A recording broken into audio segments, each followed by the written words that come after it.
today's tutorial, we're going to cut our patterns into fabric to start our first fitting.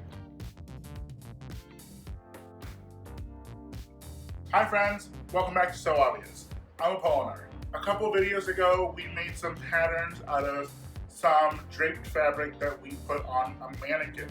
Now we are going to cut out those patterns into fabric, actually sew them together to see how it looks. I'm going to walk you through it. Before we mark and cut any fabric, we have to make a decision.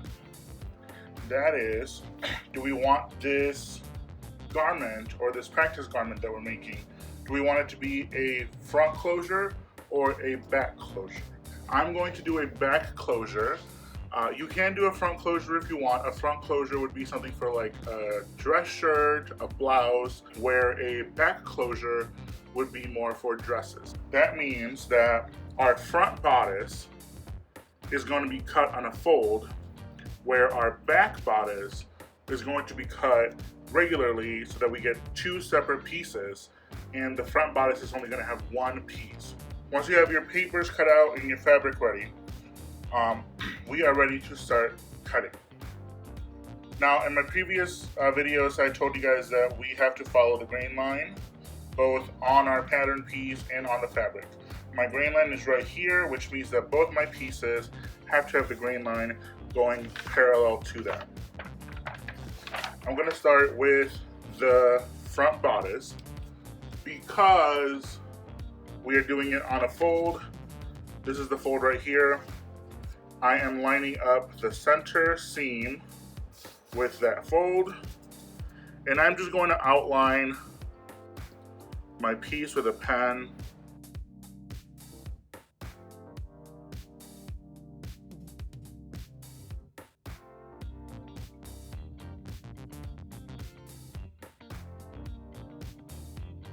Now when it comes to the dart point on it, what I do is I put my pen right on the point, pull the pattern up a little bit to put a little hole through it, and then mark it with my pen so that I know where my dart is going to go all the way to. Okay, so that is our front bodice is all copied. You know, this is the front, this is the neckline, shoulder, arm, hem. We can go ahead and cut that out. Friendly reminder, do not use your fabric shears to cut paper, because I will cut you.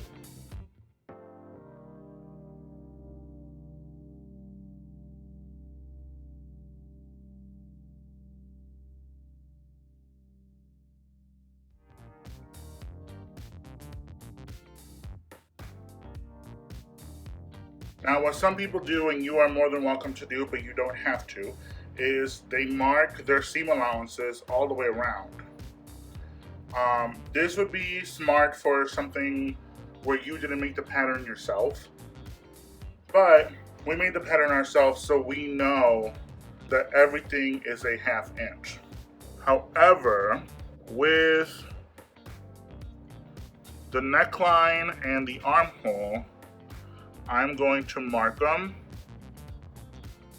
because we are not sewing them to anything. So what I'm actually going to do is, once we have this all sewn, we are going to either clip to that line, or we're just going to cut that line off so that we see where the armhole would actually sit, where the neckline would actually sit on the mannequin or person that you are making this for. I don't do it, but for beginner sewers, I always recommend it, is to mark your dart, because it will make it a lot easier for you to follow and keep your stitch line where it's supposed to be. Now obviously on the real fabric, you wouldn't be marking it up with a pen, but this is muslin. Muslin, as I said before, is the scratch paper of fabric. So you can draw on it, you can make lines on it, you can leave yourself little notes like, no one loves you, you're gonna die alone, you know, whatever you want. And since we know that this is the line that we are trying to connect our dart to, you can use a ruler or a straight edge and just connect. And then make sure that you do it on the other side too, if you're going to do that, because this opens up, and when you open it up, you're gonna have one dart that's marked and one that's not. Once you have that all marked, we are ready to move on to our back bodice. Now the back bodice isn't gonna be cut on fold, so we're not following this line, we're actually following this line over here, because that's our green line. So we're going to line up this green line to this green line, make it as parallel as possible. One way people do it is to just take a ruler, kind of like this, line it up with the edge, make sure that this line is lined up as well. Once you find that, once you find that, you're good to go. We are going to outline all the way around except for the center back.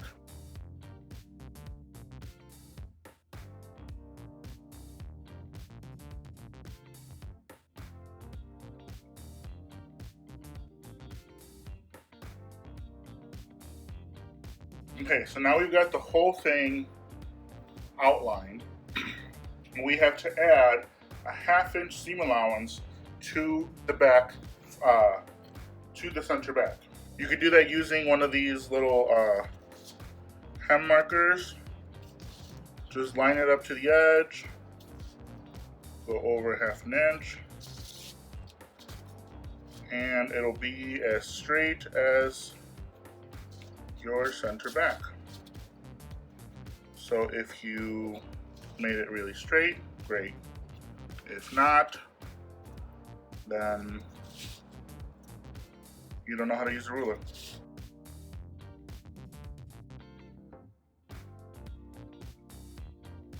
Now that it's all outlined, just like we did for the front, you can mark your seam allowances if you want to. You don't have to. I'm going to go ahead and mark the dark seam allowances just because it is much easier to sew.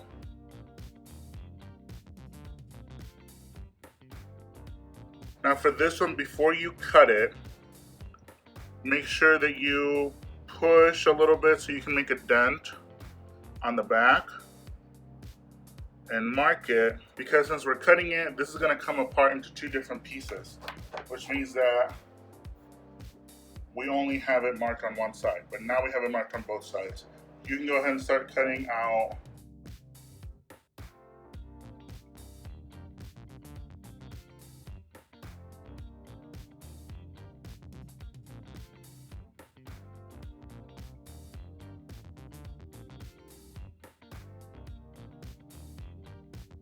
Now that you got it all cut out, you are going to transfer your markings on your back side.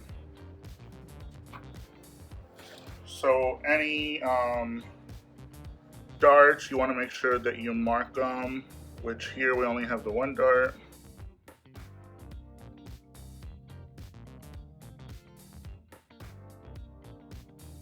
So now we have our pieces cut out. Our next step is to sew. So we're going to go ahead and start with our front bodice.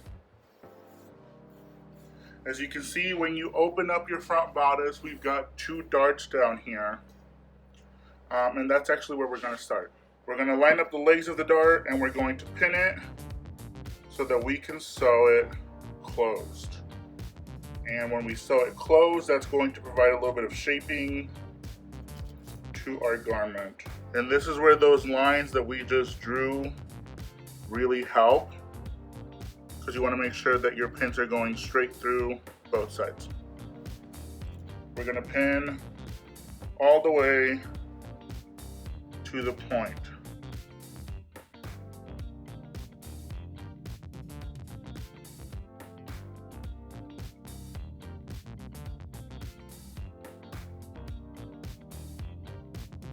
Okay, so now we're gonna go to our sewing machine, and with a straight stitch, we're going to back stitch at the beginning where it's open. We're gonna sew all the way through to the point, but then you're not going to back stitch. You are going to leave a tail, and then we're gonna come back and I'm gonna show you what we're gonna do. Here I have both the darts sewn. As you can see, I left a long tail on both of them. So what we're gonna do now is we're gonna use a pin to separate the two threads left on the tail. Sometimes your machines will kind of twist them up a little bit, but if you push a pin through them and then pull it straight across, it separates them for you. And then once you have them separated, you're just gonna tie them like a little knot. And I usually do a couple knots. Just a real easy over and through type of knot. And then once you do that, you can cut them off. I'm gonna do that to both of them.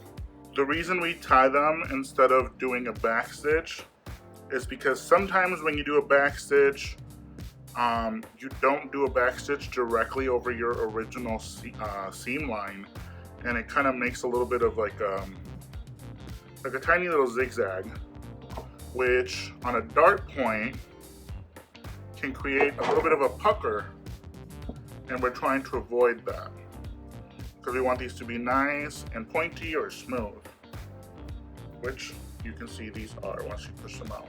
We're going to get our small shears, and we're going to cut through this folded part right here as close to the point without cutting into it as possible, so that we can press it open. Now you don't have to, but it definitely helps to have something rounded. I have this tool, it's called a ham, and it's really nice for rounded parts like this so that I can press them without flattening them out on a flat surface. So we're gonna press this open.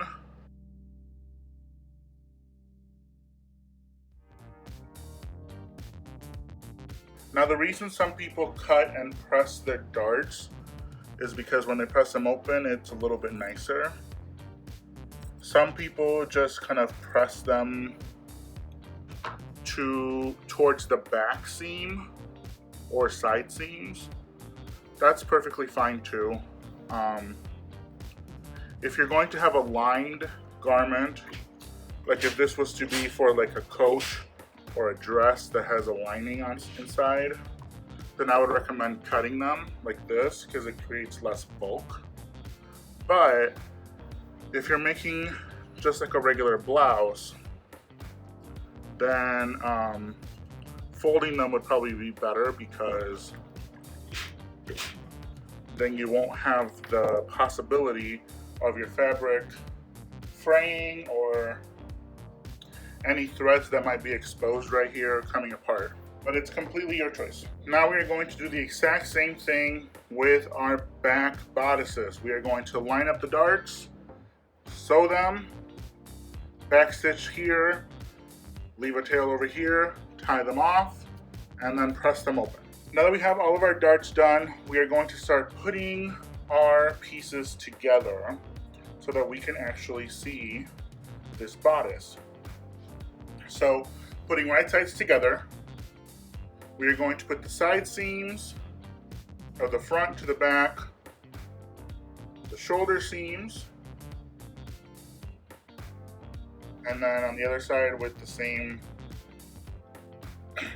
right sides together, shoulder seams, side seams, and it'll look kind of like a vest. So let's go do that at a 1/2 inch seam allowance for all the seams. Once you have those seams sewn, we are going to press them open just like every other seam.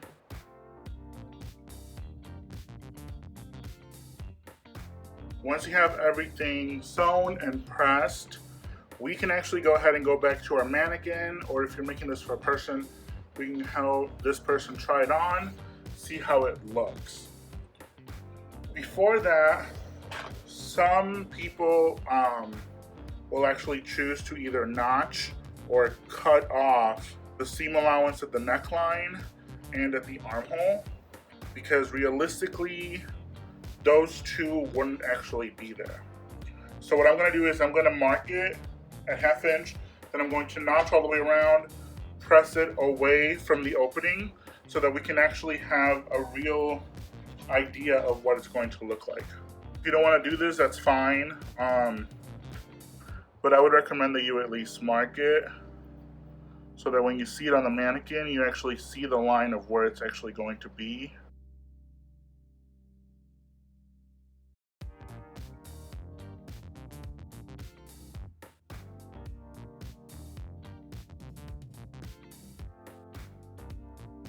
Here we have the bodice on the mannequin, and it actually doesn't look too bad. Remember, because we have a 1/2 inch seam allowance on the back, we're going to overlap your fabric half an inch on both sides, so that you're getting the right fit. You want to make sure that your side seams line up with your side seams, and your shoulder seams line up with your shoulder seams. Once you have all those things set up, you can see how things actually fit. The only thing that really bothers me with this is how pointy the boob darts are. And that's not really because of the pattern, that's more because I didn't sew the dart in a specific way. And that's something I'm going to show you guys in a future video. It's how to properly sew these darts so that you don't get these points. The neckline looks good. The side, the waist, the darts in the back look really good. The shoulders look nice. And actually here on the sleeves, I left the seam allowance on this side, and I took the seam allowance off on this side, just so you guys can see what a difference that seam allowance does when you're trying to do these fittings for these garments. As you can see here, on this one, the fabric kind of stands out away from the mannequin's body. Right here, it doesn't do too bad there. But on this one, that actually has seam allowance taken out, it fits pretty perfectly around the body and really close to it. Because that is where we made the style lines. This is how we actually designed it. So yeah, I'd say that this is actually not too bad.